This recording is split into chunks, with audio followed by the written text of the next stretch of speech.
Well, hello guys. So, we've been studying all the way through our first partial theories of, well, not theories, but actors in international relations, and we spoke briefly last Friday about different theories in international relations.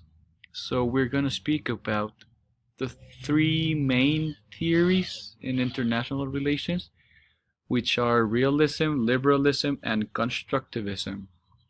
So let's start speaking about realism. So basically, realism is a theory in which power, and more specifically hard power, is involved. And in realism, all international actors coexist in a system which is driven by the pursuit of power. And we all know by this time of the semester that it's driven by power, by the pursuit of power, but it's also driven by anarchy. There's not a specific leader in the world that rules over the others. So that's one of the main reasons of realism, the fact that everybody's trying to achieve something by its own means.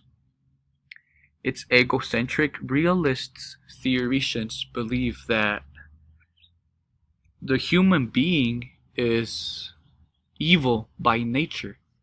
So that's a reason why they argue that there's egocentrism going on.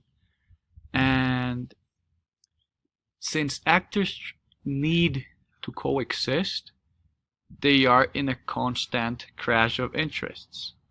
That's why it mentions here that actors will coexist, however, will be in conflict. We already studied the different types of conflict.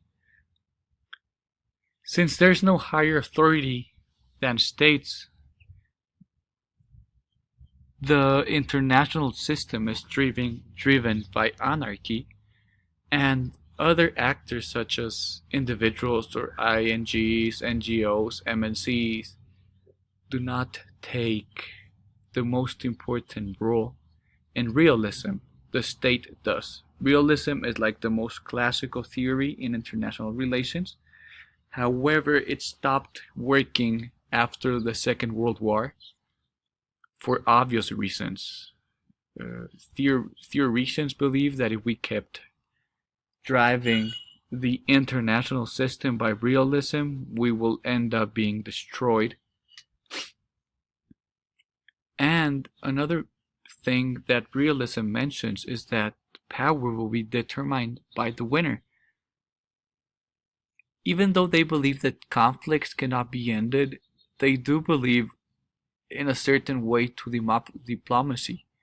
However, diplomacy, whenever we think about that, it's a way of discussing problems through protocolary forms and without actual war. However, the diplomacy in which realists believe, it's some sort of Donald Trump's diplomacy, which he basically says what he wants to do, and he will act based on his own interest to achieve it. So diplomacy, as we know it nowadays, is a way in which there's debate and there's also an exchange of ideas which will eventually lead to a better understanding of the problem. So this is realism basically.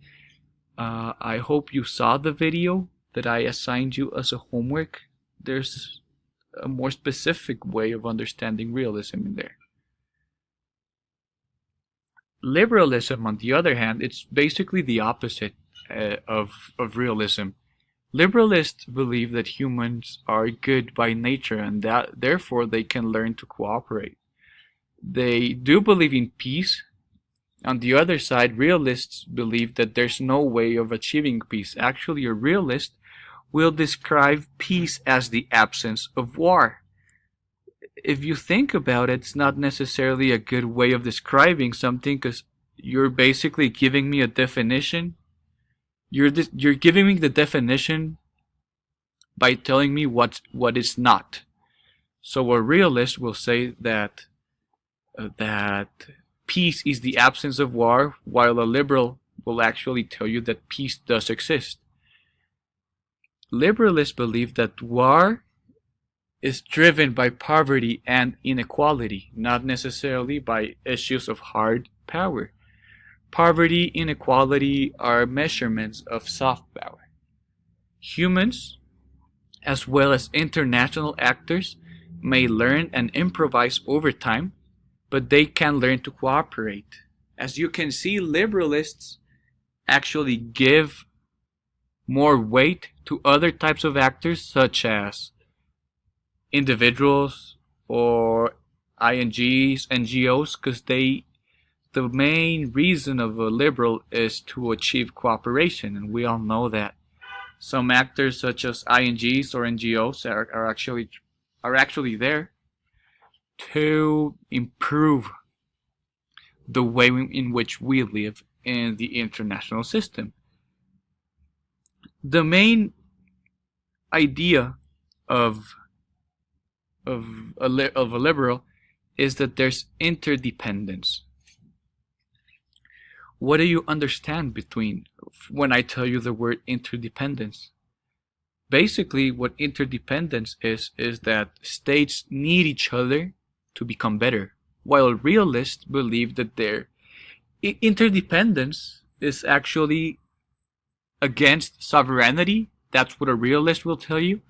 However, interdependence and sovereignty can coexist. You just need to assure limits and work it out. And this is what liberalism does. And actually, one of the main critics against liberalism is that they believe that everything is like pink and everything is like an utopic way of seeing the international system. So basically, these are the two main theories of international relations. We also have constructivism. However, we're gonna assign a specific class, if we can call this a class, to constructivism.